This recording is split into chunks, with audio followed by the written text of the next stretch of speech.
If we Andrew's lived in a connection to just Jeffrey world, Epstein, then the history, Andrew the should be in fallout. prison. It's a lot. It really is. And our goal today for you listening is to try and synthesize this.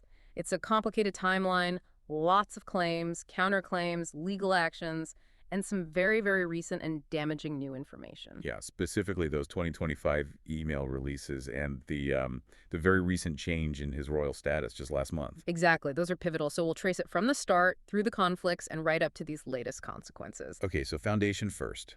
How did this relationship actually begin? The sources seem pretty consistent on this. They are. It looks like the friendship started back in the late 1990s.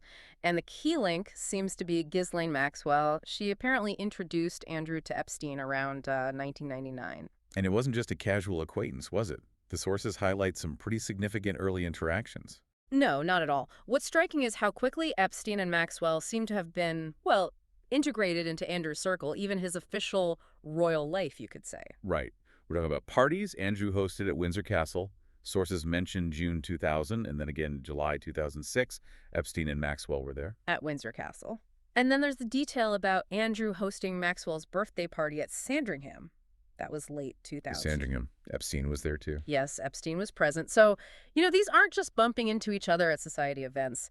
This suggests a real level of social comfort happening within very senior royal settings. Which makes his later statements about the relationship seem difficult?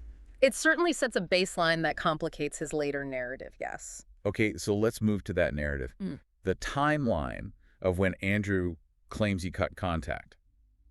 That's really central to the whole scandal, isn't it? Absolutely central. So the key event is Epstein's 2008 conviction in the U.S., procuring a minor for prostitution, a very serious conviction. And Andrew's public position for a long time was that he severed ties right after that became known. That was the line, that the conviction was the breaking point, the end of the association. But then we hit this major divergence point, the December 2010 trip to New York. Ah, yes. This is critical. Despite claiming he'd cut ties years before, Andrew flies to New York. He stays at Epstein's Manhattan townhouse. Stays there, not just meets him. Stays there. And they were photographed meeting in Central Park. This trip became hugely controversial. And his explanation for it?